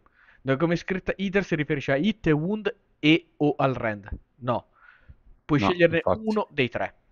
Either è uno tra, non vuol dire sì, uno tra due, è uno tra anche 3, 4 o 5 elementi. sì, esatto. Sì, Sì, è esatto, come dice Forgive anche la gente a cavallo ha il bonus al cast, basta che abbia sì. meno di 9 ferite. Quindi cavalcature o companion. Sedie o cose. Mm. Si cambia il valore, esatto. E la cosa interessante Sedie è che con ci metti il calci, modificatore dopo. specifichiamolo. Sì, esatto, sedie con piedi, esattamente. E quindi, insomma, tendenzialmente una bella roba, direi. Forse troppo forte, non lo so, lo scopriremo ben presto. Chiaro che chi cassa con abbonamenti, con bonus importanti, ne beneficia molto di più, sicuramente, ecco. Esatto, quindi tutti i vari Hallowart, si torna, Sinch, dannazione, Seraphon, cazzo! Esatto. Oppure già si parlano Luminet. di, come si dice, gli Squiggerand -3 che, what? Sì, Mm. esatto. Veramente, Esatto. Come, veramente. come se ne avessero bisogno. Esatto, qualcuno ha detto Magipollo, gli incensiferi, esatto. Esatto, esatto. Madonna. Vedremo, dovremo capire anche cosa vuol dire quella Primal Miscast e magari Sì. Primal Miscast hai un bonus, ma è qualsiasi doppio per Sì, assurdo. io ipotizzavo tipo un cassa con 3D stai sommandoli, ma se fai un doppio ti prendi un Esatto. misclass, non so, una roba simile. E poi hanno Possono cassarla detto solo i maghi galletti? Questo non lo so, però no, io direi che la possono cassare solo i maghi andoriani, appunto. I non solo i maghi l'hanno Locust, credo, però non lo so. non mi sembra di sì che la possono castare solo i maghi così. Mm, I Cioè solo Locus, quelli, esatto. O i Locus sì. o gli Andorian Wizard, come si Che chiama. sono Adesso la stessa vedremo. cosa, praticamente. No, perché il Locus è solo un mago dell'armata. Sicuro? Guarda, ti riprendo la regola. Qua Mhm. dice, scegli, prendi un I eroe, Mandaloriani, esatto, i esatto, Mandaloriani. esatto, un eroe diventa Mandaloriano. You can pick one friendly hero on the battlefield. If... Giusto? Ah no, aspetta. Ah no, scegli un Andorian Locus e al bonus. Però sì, sì, sono tutti Andorian Sono Locus. tutti Andorian Locus. Esatto, sì, Poi basta chiamarli galletti. Antorian Locus, sì, Eh sì, ma saranno i Mandaloriani. i Ufficiali. Mandaloriani, esatto. I Locus Mandaloriani. Addio Galletti, bentornati i Mandaloriani, anzi, ben arrivati i Mandaloriani. E poi Bene, bene. hanno detto, Questa è la boh, via. forse la magia è troppo forte, quindi diamo questo artefatto per aiutare chi non ha magia, come loro dicono, come i Fire Slayer, cioè che se disperdete con successo una magia, potete Sì, aumentare di 1 il numero di magia che quel mago può fare, ed è, ehm, come si dice, consecutivo, quindi continuate a farmare sì. dispersioni se riuscite a disperdere. Io Mhm. questo sul mio caro Runelord ce lo vedo estremamente bene, con quel suo più 2 di base può fare Sì, cose molto molto molto simpatiche, perché già ne disperde una, con questa ne disperde 2, quindi praticamente ha 2 dispersioni con cui farmarne altre. sì, Fortissimo. non male. Certo, da vedere se per caso non faranno una FAQ come hanno fatto per il Tomo Arcano, Ah sì, dove dove non non puoi darlo a un beneficiava prete. del bonus praticamente, o cose del genere, sì. Sì, dove non puoi darlo a un prete. Sì, no, Ambro tutti Anche. i loci, sì. Sì, sì, Sì, sì, comunque abbiamo adesso sì. visto. Comunque Tutti sì, sì. feroci, tutti loci, cosa? Che cosa? Ci dissociamo. Oh no, adesso Comunque, Twitch mi questo è ban. arrivato tra cappo e collo proprio oggi che era venuto un po' di casino per la questione nuovo GH al torneo Sì, di Kislev e vedremo perché se hanno annunciato oggi magari andrà in pre-order questo sabato e settimana prossima tutti lo avremo in mano. Quindi con un paio di settimane prima dell'evento si potrebbe tranquillamente testare. sì, Speriamo, speriamo. sì, infatti. C'è scritto armate senza magia, quindi artefatti per chi non ha magia in lista. E sì, potrebbe essere, ma potrebbe essere anche solo una cosa di lore. Per cui vedremo. Comunque appena arriveranno le regole lo scopriremo. Agile Balzo ha le mani in pasta dappertutto. Assolutamente sì, voi ragazzi non avete idea del potere che ha Agile Balzo. Cioè, sono ovunque loro. Poi hanno annunciato le Dawnbringer, che a proposito di Dawnbringer andate a recuperarvi, a proposito anche di Agile Balzo, Ah, sì. il loro Possiamo anche racconto spendere due parole sul racconto a proposito, se non l'avete letto. o ascoltato. Sì, sì, esatto. Cioè, se volete ve lo spoilerò, ma diciamo senza spoilerare nei dettagli, riguarda una congrega di FAQ sotto mentite spoglie che si presenta a una città in Ish, tra l'altro, quindi particolare come riferimento. Esatto, soprattutto Mm-mm. perché è un bel po' che non sentiamo racconti di al di fuori di Sì, Ur, quindi sì, sì. Da Teclis praticamente. esatto. Comunque queste Devo dire, queste scatole, appunto, come quando le abbiamo viste annunciate, forse il maggior valore è in quella Fire Slayer e quella Goblin, fondamentalmente, beh, sì, a livello proprio di modelli. senza dubbio perché più che altro per quella FEC si può prendere in potenza, cioè aspettando il nuovo tomo che bisognerà capire. Perché se hanno messo sta Sì. scatola qua non credo rifaranno quei modelli. Quella Nargol è Beh, molto lui sicuramente quella interessante. Nargol la devi comprare per forza perché c'è il Sì, cavallo nuovo, quindi esatto. Poi non hai dispiace, è andata abbastanza così. mosche. Sì, esatto. Sì, quella Goblin è E fantastica quindi perché hai gli Erd, hai gli quella, sì, Hoppers e i Kobapalusa e l'eroe nuovo, quindi sì. E è poi vabbè, pure spettacolare. quella Frasiera è l'eroe nuovo, quindi... Sì. E poi se no è il momento buono per farsi i FAQ se vuoi fare la lista di Darren, ad esempio, adesso. Un nuovo eroe Fire Slayer uguale agli altri. No, questo ha i martelli, per cui è profondamente diverso da Esatto, tutti gli altri perché non avevamo un eroe con i mamma mia, martelli. clamoroso proprio. Clamoroso, clamoroso Sì, davvero. sì, Comunque, questo è quello che è stato annunciato sì, in quest'oggi, perché come ben sapete il focus in questo momento di GV è totalmente direzionato verso il sul 40k. 40k. Esatto, la 10ª edizione che credo sia in pre-order da questo sabato o sarà il prossimo sabato. Non lo Sì, so, c'ho i mercatini pieni di gente che cerca di smezzare scatole, per cui sì, sì, è vero, avete cazzo. rotto le No, palle. ho letto oggi che l'uscita ufficiale è il sabato 24, Ok. quindi sì. È out of stock dal pre-order, ecco. È durato davvero. Quindi io Ma immagino che ci sarà, sì, forse sì, pre-order ufficiale settimana prossima e diciamo tramite retail lo si può avere a metà della settimana, dell'ultima settimana di giugno, esatto, ho mi sentito che è auguro. molto più facile trovarlo in italiano che in inglese. Comunque, Ah, pensa te. sì, perché hanno stampato più copie in italiano, mentre quelle inglesi le hanno trattenute molto, Ah, appunto, in casa. certo, certo, Comunque, ci sta. A noi frega cazzo, noi vogliamo il nuovo GH, vogliamo le nuove missioni e vogliamo Mamma mia. dimenticarci definitivamente Lurkers Below e Twist and Turns. E Twist and Turns. Che Mamma ci mia. hanno condannato a questo mondiale. Vedremo quali saranno le nuove Lurkers Below e Twist and Turns, ad esempio. Ma sarà come saranno 6 missioni vecchie e 6 missioni nuove, quindi No, secondo me saranno tutte nuove, la butto lì. tutte nuove? Ah, Troppo visto che lavoro sarà per un per... anno, tu- secondo me le faranno tutte nuove. Tra l'altro mi chiedo eh. se non l'hanno già spiegato. Boh. Sì, sì, l'hanno... È vero, non ne abbiamo parlato, ma anche questo è vero. Quindi, ragazzi, finalmente si torna al GH annuale, perché Sì, ovviamente... dice 12 brand new battle plans, quindi tutte Ok, nuove. top. Figo, fighissimo. Meno male. Anche perché, diciamolo, il GH semestrale è figo perché devi stare sempre dietro, però conosco troppi giocatori che non sono, diciamo, pazzi come Sì, noi, che sì, sì. mi hanno detto, ah, Ambro, cioè, ah, ma aspetta, ma hai già cambiato il GH? Ma io sono ancora Esatto, allenati stando il vecchio. Lo so, ma è esatto. troppo tardi. Sì, e Mamma Baphomet, mia. dipende da quanto tempo riesci a dedicare al lobby.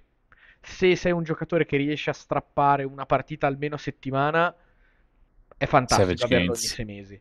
Su Bellissima Savage Games. Savage Games è la missione migliore in assoluto. Selvaggi cani, rinominato Dark Cup.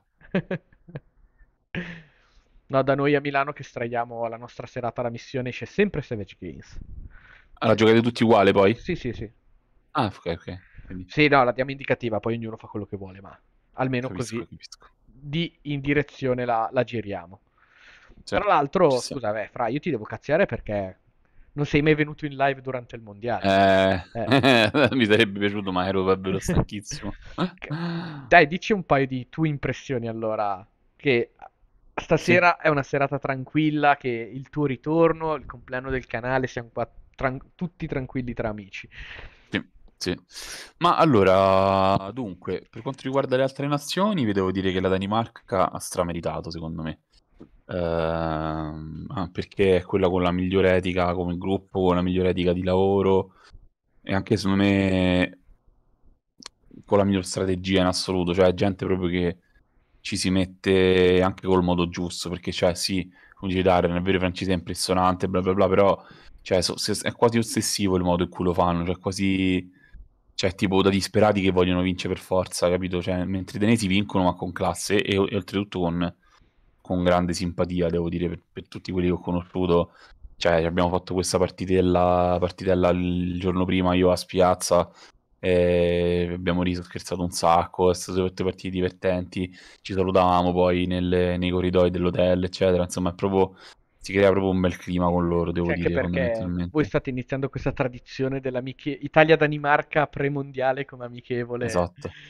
Io da l'ho detto fare. nei commenti al post Twitter, quelle domande, ho detto, beh, un po' del merito anche nostro, devo dire, visto che comunque, insomma, di mezzo c'è sempre l'Italia quando vincete, quindi ecco, di questa cosa va detta. Che fa perdere punti agli altri. Esatto, cioè, la prima volta avete vinto in Italia, la seconda volta avete vinto facendo il test con noi, quindi insomma, non vorrei dire, ma insomma, due indizi vanno una prova. E, a parte questa cosa, dunque, la location era fighissima, cioè era tipo come sarebbe dovuta essere quella di Praga, ma non è mai stata. Mm. Ehm, Sentivo oggi appunto un'altra intervista a Tom, l'arbitro, che era anche organizzatore, diceva, secondo lui, sì, è vero il prezzo che era alto, però non era costoso, secondo lui. Secondo me era sia alto che costoso. Ciò non toglie che buona parte del prezzo era giustificata, appunto, perché era un hotel di Cristo, bellissimo, c'era la piscina, c'era vero che il buffet del cibo era buonissimo, cioè c'era davvero il sushi, la carne, insalate, dolci di ogni tipo, e insomma, super super valevole. Però secondo me un po' troppo alto, sinceramente, quindi ci vorrebbe un po' una via di mezzo, ecco, tra Praga e Amsterdam da quel punto di vista lì. Il prezzo di E Praga e la qualità di Amsterdam. sì, una via di mezzo, dai, alla fine. E poi, a parte quello, devo dire che comunque l'atmosfera era molto buona, e c'era proprio il bello di vedersi, insomma, tra le persone si vedeva che c'era felicità nel conoscersi, nell'incontrarsi, fondamentalmente. E, Sì, mi ha Se fatto devo fare una strapiacere critica, quando avete scritto che il puttino che salutava lui, sì, il sì, caro me l'ha Andrea detto pure, Figliol, me l'ha detto pure a me, ho detto, no, non ci sta. il buon Andrea Figliol che è super, super persona bellissima.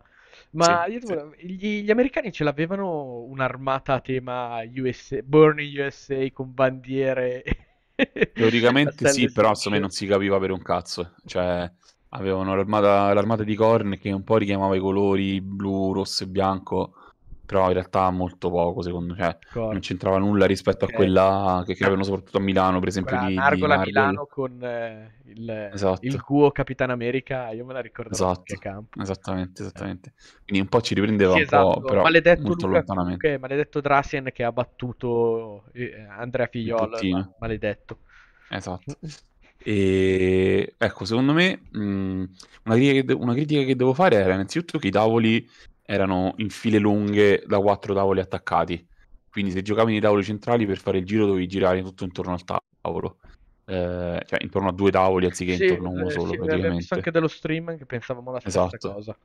E per il mio gusto i tavoli erano un po' bassi, nel senso che diciamo che erano altezza cintura per capirci più o meno. Ecco, Altezzambro. quindi esatto, altezza speciale. E quindi un po' di mal di schiena l'ultimo giorno ce l'ho avuto, devo dire la verità.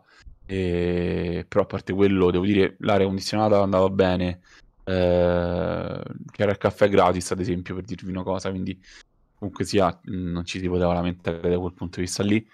E gli igienici erano pure sicuramente meglio rispetto a quelli di Praga, che erano tutti, cioè erano un 3x ripetuto sempre su tutti i tavoli. E i tavoli erano fatti sicuramente anche meglio, con meno robe strane, igienici vicini, robe impassabili, robe del genere. E mi è piaciuto tantissimo l'utilizzo delle Carriton e anche degli obscuring fondamentalmente, perché su ogni tavolo, su ogni metà di tavolo c'era quasi sempre quello che era fondamentalmente un taglio alla linea di vista, che erano brutti da vedere perché erano solitamente piattelle di MDF di sagome varie, però erano molto pratiche, cioè alcune avevano degli alberi posati, altri neanche, ma tanto è giusto che non siano belle perché tanto servivano solamente giustamente a nascondere gli eroi e le unità, e soprattutto la regola loro dell'obscuring era che se passa per un pollice anziché i 3 pollici, che secondo me sono Ah, davvero ok. stupidi, dei Wildwood, Sylvanet comunque sia. Ci sta. Eh, esatto, quindi vi posso dire, insomma, mi sento molto convinto per il prossimo anno di Lega di preparare anche noi delle mappe degli scenici. Volevo chiederti proprio a riguardo di questo, cioè, Sì, perché sì, anche magari, soprattutto nei tornei da 2 giorni, obbligare gli organizzatori a mettere anche i Garrison, sì, sì, oltre sì, che assolutamente sì, assolutamente perché sì. appunto non diciamo che però anzi senza girarci attorno abbiamo perso una partita proprio perché non siamo abituati a usare i Garrison, Esatto, esattamente. Quindi questo purtroppo. ci deve insegnare tanto, ecco, anche da questo punto di vista qua. E per il resto, dal punto di vista dei tavoli, niente da dire comunque, perché era tutto organizzato molto bene e appunto poi cioè, letteralmente, cioè, avevate le stanze sui primi 2 piani quasi tutti, la sala, dovevi salire una rampa di scale e ci arrivavi, e al piano terra c'era colazione, buffet, eccetera, quindi letteralmente per spostarti da un qualsiasi di questi punti, questi 3 punti all'altro, ci mettevi letteralmente 1 minuto o 2 minuti massimo, quindi neanche le camminate infinite di Praga che mi ricordo proprio in quei corridoi orrendi, insomma. Alla, come che si chiama il film di Kubrick? Shining, Alla Shining, erano esatto, esattamente i corridoi di Shining quelli. esatto. Poi era vuoto quell'albergo. Sì, sì, Non, sì. Quindi non ci insomma, rifacevano il letto, cioè tu il primo giorno non ci hanno più esatto. rifatto le Pensa che stanze. questo qua è talmente tanto avanzato che mi arrivavano a me le email con scritto: vuoi che viene il servizio in camera domani a rifare il letto? Sì, no, così puoi fare tipo pure la cosa ecologica. Giustamente che dici: "Se non serve non li fai venire", insomma. C'era mega mega organizzato. Cioè davvero è un hotel che Avantissimo. non so se ce ne sono, stavo dicendo se ce ne sono di così grandi, ma dovete immaginarvi proprio gli hotel proprio di quelli giganteschi, cioè proprio più grandi di quelli che vediamo in aeroporto, cioè tipo hotel tipo fiere, per capirci, ecco, davvero davvero gigantesco. E quindi sulla location questo è quanto fondamentalmente. Per quanto riguarda il gioco e robe del genere, vi posso dire con buona certezza che siamo arrivati sopra a tutte squadre a cui siamo superiori al 100%. Secondo me, e secondo anche qualcun altro di noi, ma parlo per me, secondo me in realtà non siamo inferiori alla Spagna. In realtà secondo me ce la giocheremo anche meglio con gli Stati Uniti, perché quello è stato un round, voi l'avete visto in streaming, tra l'altro io non l'ho visto per nulla, quindi poi vi chiederò a voi che cosa ne pensavate.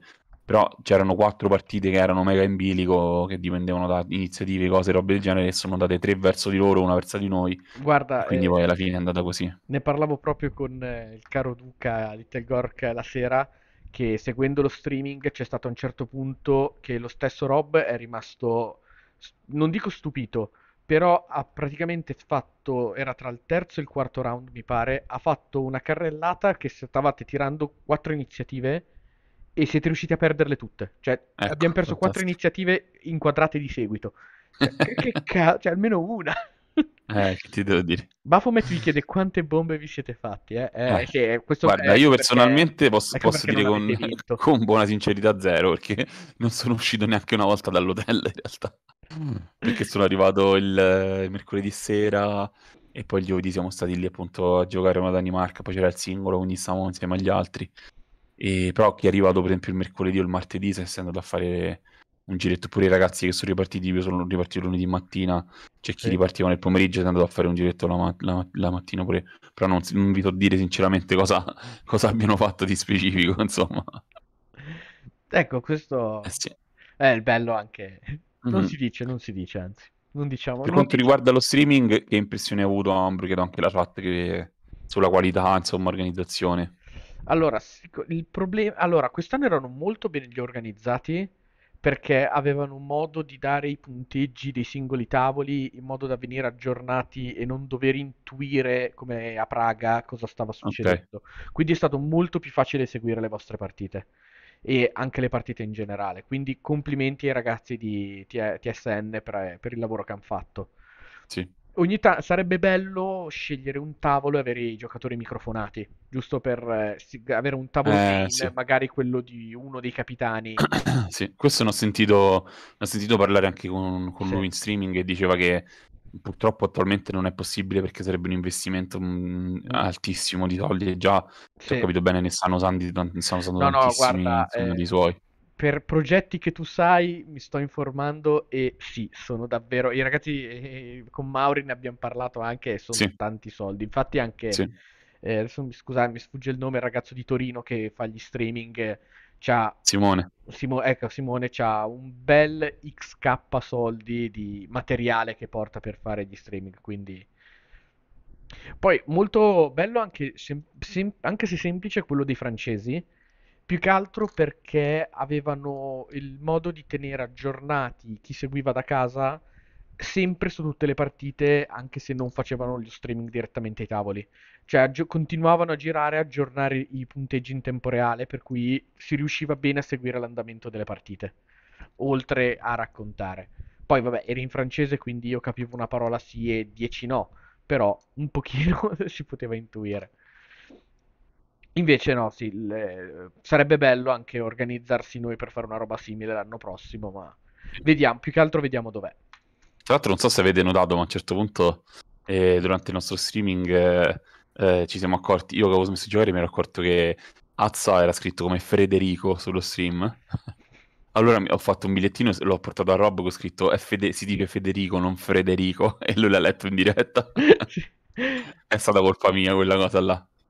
È vero che era scritto, ma l'hanno sbagliati Sì, i vabbè. nomi italiani, vabbè. Poi Epix. Tra l'altro, ecco, una cosa che vi volevo chiedere che io non ho seguito. Hanno parlato un po' di noi come player, qualcosa su di noi oppure zero?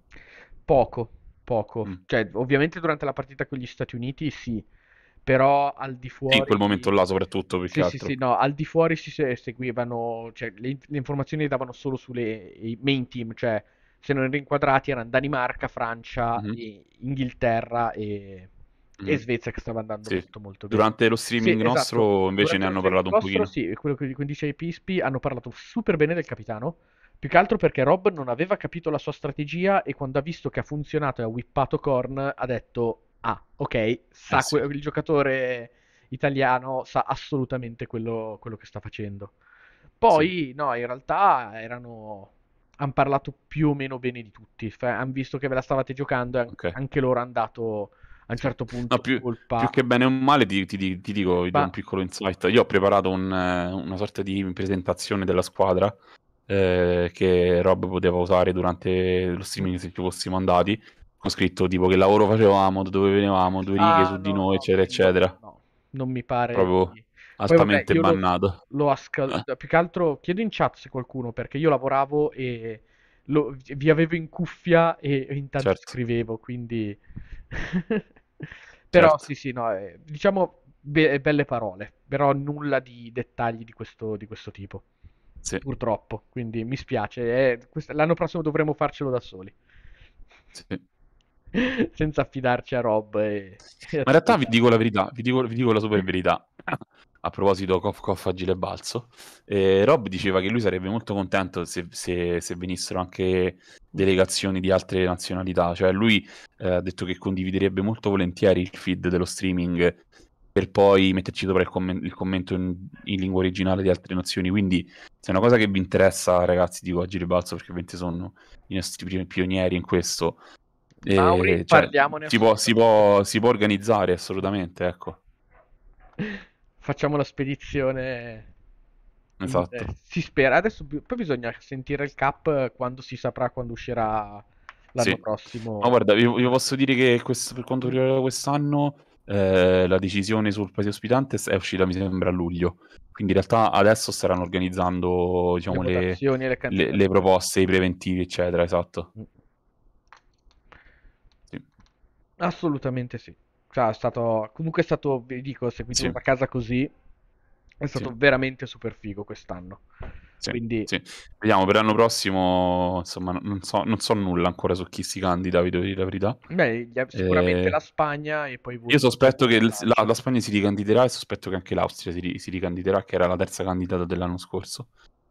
L'Austria sarebbe E... ancora più comodo. sì, la Spagna forse è più bello, l'Austria è più comodo, sicuramente per voi del nord, ma anche per me in realtà, perché comunque cioè, se con 3 ore di treno e mezzo arrivo a Milano, con un'ora in più immagino che No, no, arrivo da in Milano Austria, sono oltretutto, quindi altre... in realtà ci è pieghi più di... di quanto sembra, dici. sono in macchina, sono almeno 5 ore da Milano. Cazzo, non Guarda che è pensavo. larga l'Italia, ci aspetta un bel po'. Che troia. Eh, Certo, perché Milano è più sotto la Svizzera, effettivamente. Poi chiaramente fra dipende dove, macchinetta, esatto. speriamo non a Vienna, però vabbè sì. Comunque vengo da voi e mi portate, fondamentalmente. Assolutamente, assolutamente sì, fra. Come, guarda, vinco da voi, sei già sicuro di essere negli 8 anche l'anno prossimo.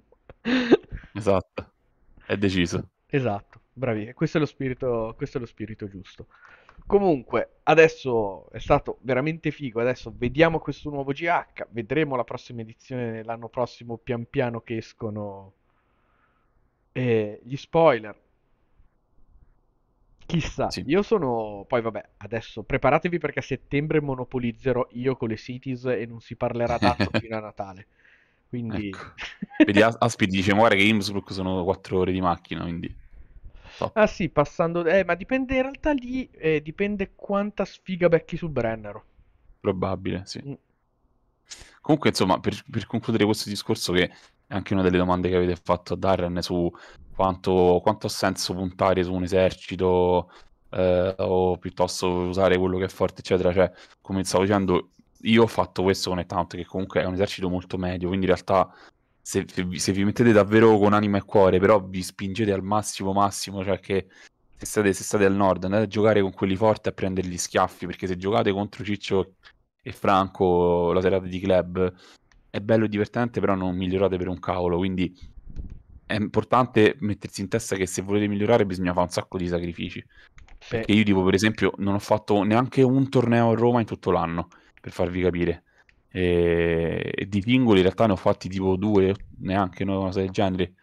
E quindi però appunto lo rifarei tutta la vita perché alla fine ha ripagato, quindi è un approccio Mm. che vi posso consigliare anche voi se volete davvero fare un salto di qualità, insomma, se è quello che vi interessa da questo punto di vista qua. No, assolutamente, anche perché adesso con l'entrata a gamba tesissima anche dei ragazzi di Napoli, tra Roma, Napoli e Pescara non avete più scuse per non partecipare a tornei da 2 giorni, anche se abitate al centro-sud. Sì, Quindi, infatti. oltre, basta Monopolio del Nord, adesso anche il centro-sud iniziano ad avere un bel po' di tornei da 2 giorni. Sì, Quindi infatti. sarà ancora più bello per tutto questo. Sì, sì, esattamente. Ma Gugliel, adesso devi fare tu il torneo da 2 giorni a Grosseto. Madonna. Scomodo per tutti, ma va bene così. Ti No, veniamo per a me no. dire. 2 ore di macchina. Sì, da Milano sono qualcosa di più, ma si va Ho assolutamente. capito, volete stare sempre comodi, a un certo punto Beh, avete certo, stufato, eh. abbiamo il culo Non è pesante noi che... milanesi. Che cazzo. Eh sì, anche tu, Pispi, che come Guglielmo fate le peggio macchinate, quindi Esatto, esattamente. cibo e mare per 2 giorni. Andata. E beh, Andata. come all'Elba, dal buon Simo. Esatto. Ecco, tra l'altro poi dovrai tu farci sapere qualche spoiler per il nuovo Infopack Lega Chaos per l'anno Sì, prossimo, che immagino la sì, season ecco, possiamo riparte a spendere... settembre, giusto? Esatto, 2 parole su questo, sì, sì, Mm. sicuramente. Diciamo che, vabbè, come avete visto c'è stata una gestione particolare per quanto riguarda la finale di quest'anno, però diciamo che è stata dettata dalla realtà dei fatti, nel senso che la realtà dei fatti era che non c'erano abbastanza persone interessate a fare la finale, quindi c'è da fare, c'è stato da fare e si farà un'analisi su questo, assolutamente una riflessione interna ma anche esterna. E quindi si è preferito fare così piuttosto che rendere la finale un evento random dove si va davvero in fondo alla classifica, cosa che non ha senso. Con tutto rispetto per chi è in fondo alla classifica, ovviamente, però No, no, però chiaramente quest'anno, quando parliamo di competizione esatto, prima di ha senso per, annullarla, insomma. mi hanno detto dei ragazzi che sono stati chiamati del nostro club che erano 140esimi in Esatto, classifica esatto, addirittura. esatto. Quindi così non ha proprio alcun senso, insomma, quindi ci sta, secondo me, di riconoscere che siamo a un punto basso attualmente, però questo sarà proprio il momento con il vostro aiuto, perché cioè, la Lega non esiste se non per i giocatori, fondamentalmente, quindi mi appello a voi ragazzi in chat, ma perché siete qua, ma vale per tutti.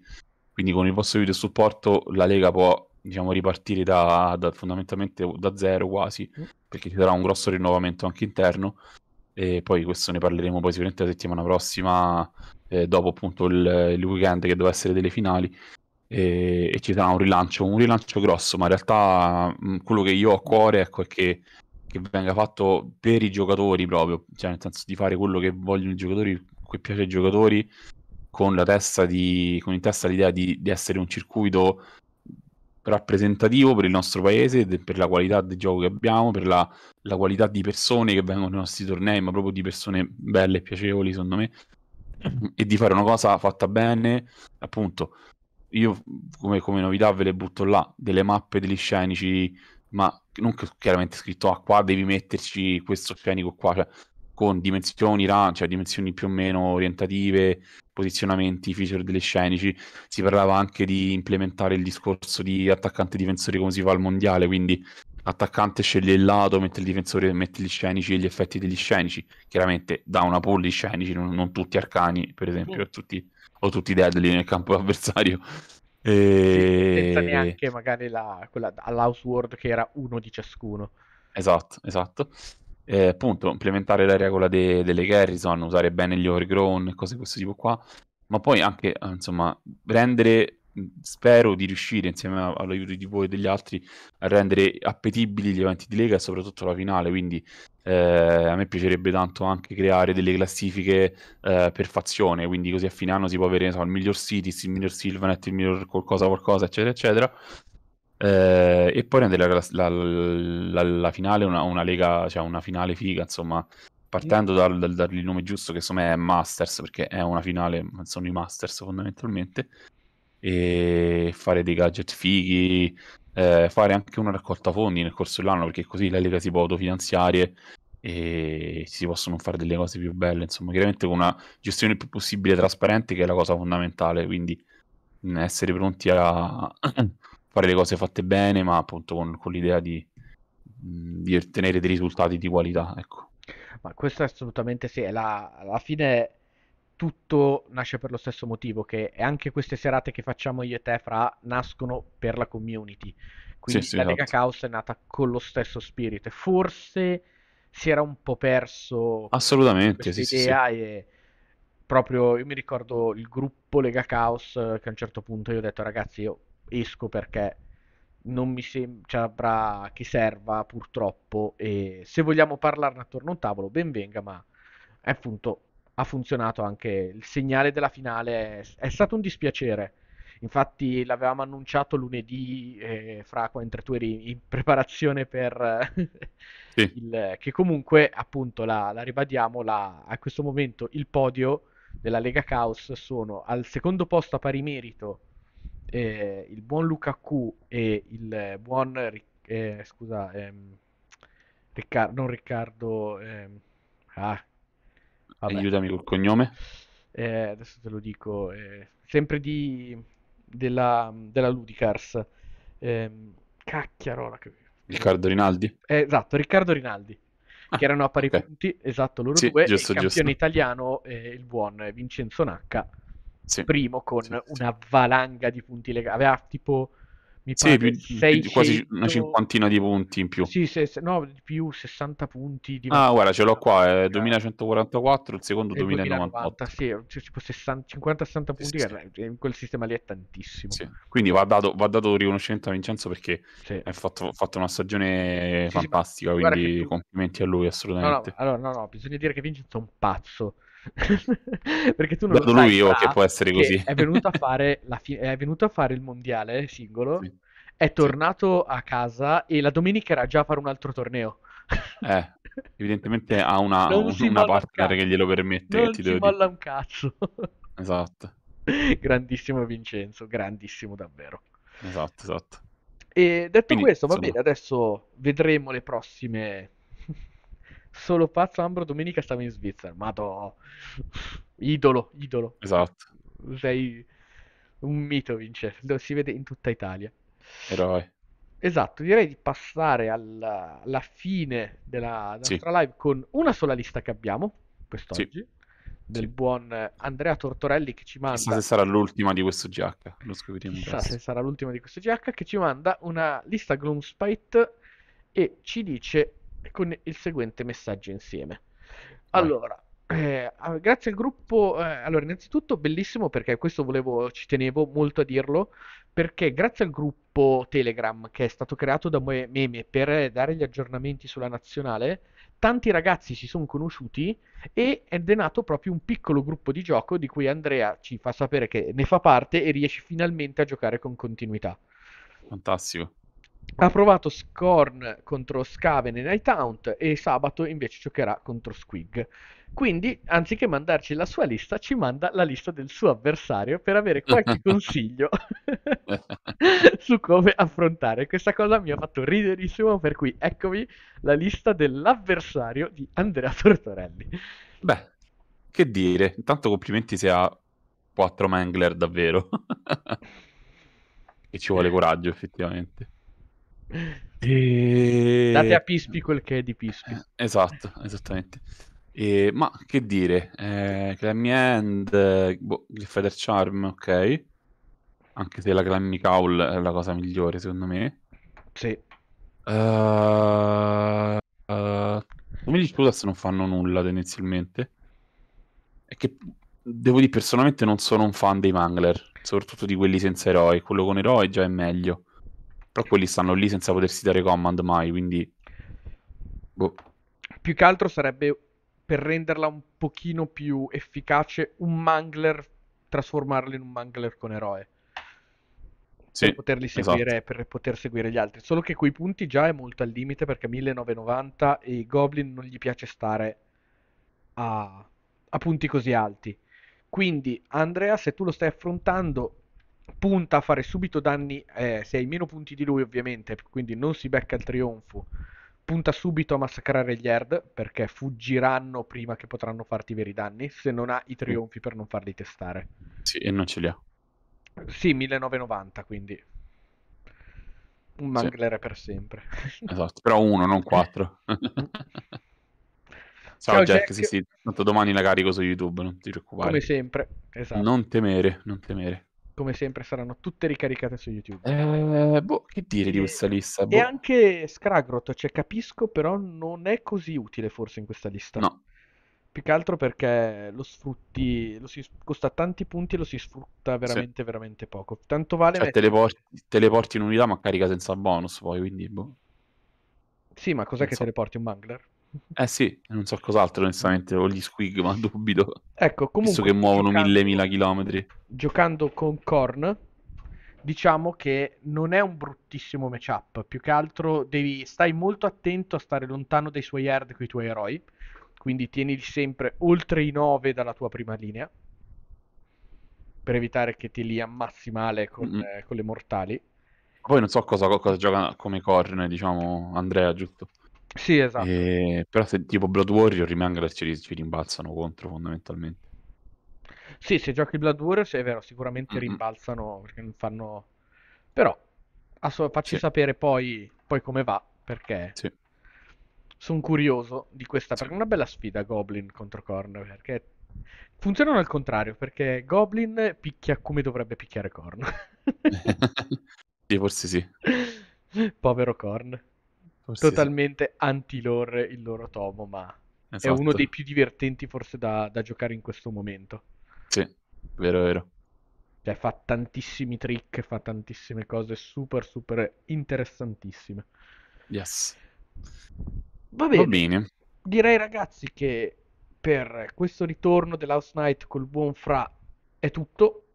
Non, ci vediamo settimana prossima con Yes. tutte le news che avremo sul nuovo GH e vedremo un po'. Sì. Quindi un salutone a tutti voi, grazie mille soprattutto a tutti voi pazzi che avete fatto anche l'abbonamento, ma soprattutto a Tildras a.k.a. Aspi che Mamma mi ha mia. regalati 5, quindi grazie D'ora in mille poi, Aspis. a.k.a. capotreno dell'hype. Esatto. Che sì, e poi è partito un hype train, devo capire cos'è esattamente perché io non Eh, sono pratico, quindi se lo bella sapete domanda. scrivetecelo in privato, aiutateci a capire come funzionano queste cose qua, queste cose da Esatto. giovani. Esatto. Bene. Buonanotte a tutti. Buonanotte, ragazzi. Ciao. Ciao ciao.